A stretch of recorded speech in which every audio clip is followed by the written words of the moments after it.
حضرت عمر کا مرتبہ اور مقام یہ ہے کہ نبی کریم علیہ السلام نے فرمایا کہ جبریل امین 950 سال میرے عمر کی شان بیان کریں تو عمر کی شان ختم نہیں ہوتی۔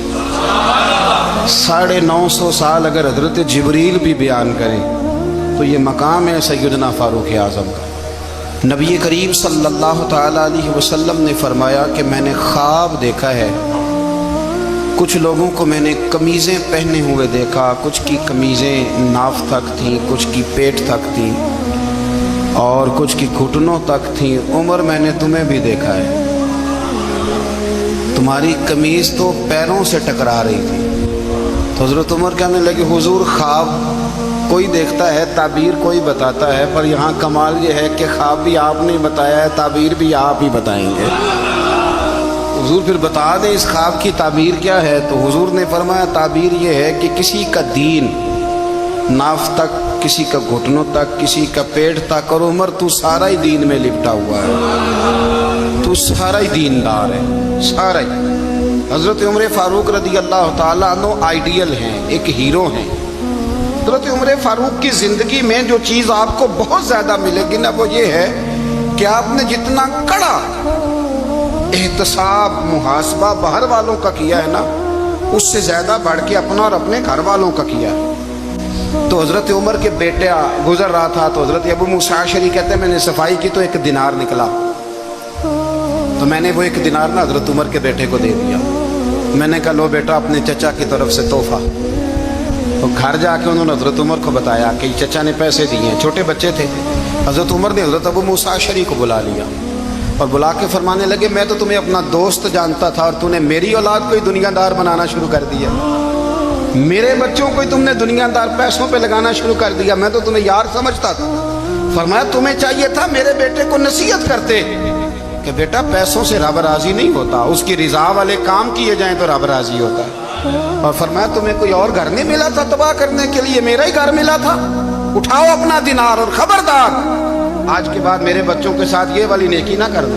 اور ہمارا کیا سٹیٹس ہے؟ دوستی ہے ہی اس سے جو تحفے زیادہ دے گا، جو بچوں کو خراب کرنے میں مدد زیادہ کرے اس کے ساتھ یہ رہا۔ حضرت عمر نے گھر پہ اور سب سے بڑھ کر اپنی ذات پہ توجہ کی۔ حضرت ابو مالک رضی اللہ تعالیٰ عنہ کہتے ہیں میں عمر کے پیچھے پیچھے ایک باغ میں گیا، اکثر اس باغ میں جایا کرتے تھے، اور عمر جا کے نا تو درخت کے نیچے بیٹھ گئے اور فرمانے لگے او امیر المومنین اللہ سے ڈر جا، ورنہ جس رب نے حکومت دی ہے وہ عذاب بھی بڑا دے گا، ڈر جا رب سے۔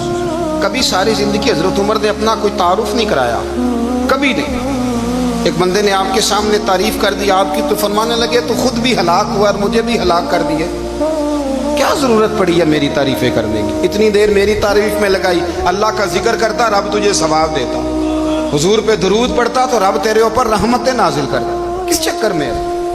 آج جتنا اچھی کوئی خوشامد کرے اتنی اچھی وزارت ملتی ہے، جتنی اچھی اس کو جو ہے وہ چاپلوسی کرنی آیا درجہ بھی اسے اتنا ہی اچھا ملتا ہے۔ حضرت عمر فاروق رضی اللہ تعالیٰ عنہ آپ کے بیٹے کہتے ہیں، صاحب فتوح الشام نے لکھا ہے، آپ کے صاحبزادے کہتے ہیں میں نکلا تو میرے ابا جی نا اپنی پشت پر مشکیزہ رکھ کے کنویں سے پانی بھر کے آ رہے تھے۔ میں دوڑ کے آگے گیا، میں نے کہا ابا جی مجھے دے دے۔ فرمانے لگے بیٹا تیرا کیا خیال ہے، کوئی اور نہیں تھا مشکیزہ بھر کے لانے کے لیے، تیرا کیا خیال ہے؟ کہا ابا جی بڑے لوگ تھے پر آپ کیوں اٹھا رہے ہیں؟ فرمانے لگے نفس نا ذرا میرا بڑا ہو گیا تھا، اسے ذرا ذلیل کر رہا ہوں، ذرا اپنا محاسبہ کر رہا ہوں، یہ مجھے کہہ رہا تھا تو بڑی چیز ہے، تو میں نا ابھی مشکیزہ گھر رکھ کے آؤں گا، پھر تیری ماں نے مجھے کہا ہے کہ گھر میں لکڑیاں کوئی نہیں جلانے کے لیے، پھر میں جنگل سے لکڑیاں کاٹ کے لاؤں گا۔ امیر المومنین بن کے نا تو میرا نفس تھوڑا بڑا ہو گیا۔ اب یقین کریں ہمارا آزما خراب ہو جاتا ہے جب تک ہمارا تعارف صحیح نہ ہو، ہمارا تعارف ٹھیک نہ ہو، میں یہ ہوتا ہوں میں وہ ہوتا ہوں، چھوڑ مٹی دیں تے مٹی رہنا ہی، مٹی دیں تے مٹی دیں تے مٹی رہنا ہی، ایویں کادی بلے بلے اج مٹی دے اتے بندیا تے کل مٹی دے تھلے، مٹی دیں تے مٹی رہنا ہے، کادی بلے، مجھے پوچھ لو مجھے جان لو میرا نام لے لو، میں بھی آیا ہوں، میں بھی ہوتا ہوں، میرا بھی یہ تذکرہ ہے۔ جس کو اپنا تعارف کرانا پڑ گیا اس سے بھی زیادہ کمزور کوئی ہے؟ فوٹو میں دکھاتا پھرتا ہے فلانے کے ساتھ فوٹو فلانے، تو کمزور بندہ یہ کام کرتا۔ حضرت عمر فاروق